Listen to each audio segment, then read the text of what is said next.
La thématique principale sur laquelle on a travaillé dernièrement, c'était vraiment la question de la conciliation entre les études et le travail et comment, pour des jeunes qui sont vers la fin du secondaire puis en transition vers l'âge adulte, comment gérer ces différents rôles-là qui ne sont pas toujours faciles à vraiment réussir en même temps. Ce que c'est qui nous a intéressés, c'était de voir un peu au niveau des inégalités sociales de santé.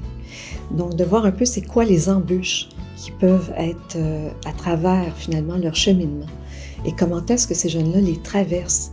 Avant de vouloir faire des recommandations à d'autres milieux ou dire comprendre c'est quoi la réalité, il faut comprendre conceptuellement qu'est-ce que c'est la conciliation études-travail. Quelles sphères sont impliquées, puis comment chacune des sphères dans la vie d'un jeune ou d'un élève peut influencer l'autre sphère.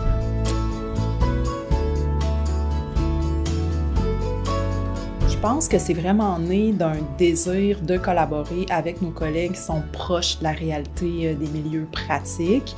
Puis ça a vraiment germé au sein de la chaire Myriagone. C'est une chaire de recherche en mobilisation des connaissances, puis on cherche vraiment à établir des relations au long cours avec des partenaires pour travailler ensemble sur une multiplicité de projets. On veut collaborer avec la recherche d'abord parce qu'on est des utilisateurs de connaissances. T'sais. Si on n'a pas des données qui sont collées sur nos besoins et inversement, si on n'a pas des interventions qui sont collées sur la recherche, ben on est un petit peu à côté de la plaque.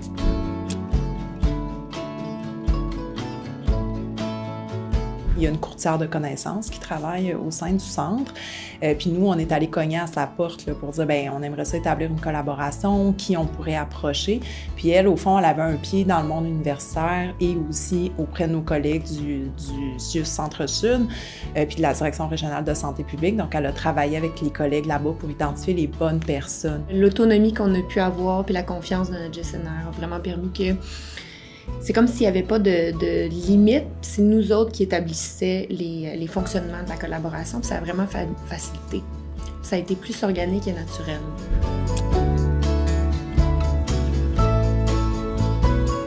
Ça permet vraiment de donner un sens à la démarche de recherche.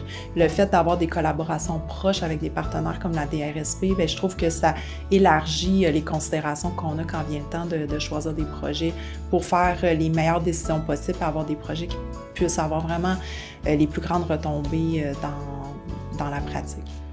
On se sent, quand on collabore avec la recherche, validé ou si c'est pas validé, bien observer pourquoi.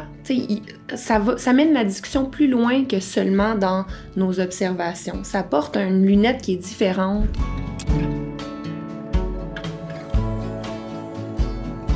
Bien, je pense que c'est vraiment l'ouverture, la confiance aussi qui se développe au fil du temps, au fil des relations. Puis ça nécessite d'être présent, d'investir, puis d'être en contact régulier aussi. Collaborer avec la recherche, c'est d'ouvrir ses manières de fonctionner. C'est différent, tu sais, mais chacun apporte quelque chose de positif. C'est de reconnaître la plus-value de l'autre. Et c'est ce que j'ai ressenti d'ailleurs dans cette collaboration-là. Puis je pense que c'est vraiment ce qui était un facteur de succès, puis c'est ce qui a fait que on a pu faire effet boule de neige, on a pu avoir d'autres collaborations sur d'autres projets par la suite. En fait, si j'avais à résumer, je dirais que c'est une belle plus-value.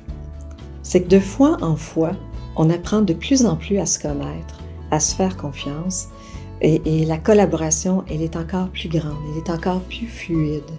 Et ça nous aide. Ça nous aide à aller plus loin aussi dans le genre de thématiques qu'on peut quand même explorer ensemble.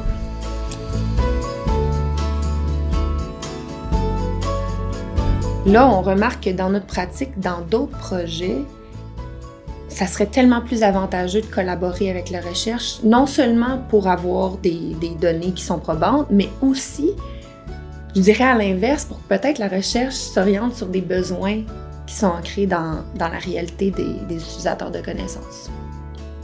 Ne pas lâcher la collaboration. Et je vous dirais qu'on continue de voir les options, on continue de voir les possibilités au niveau de la recherche, au niveau des activités justement. Et on garde l'esprit ouvert.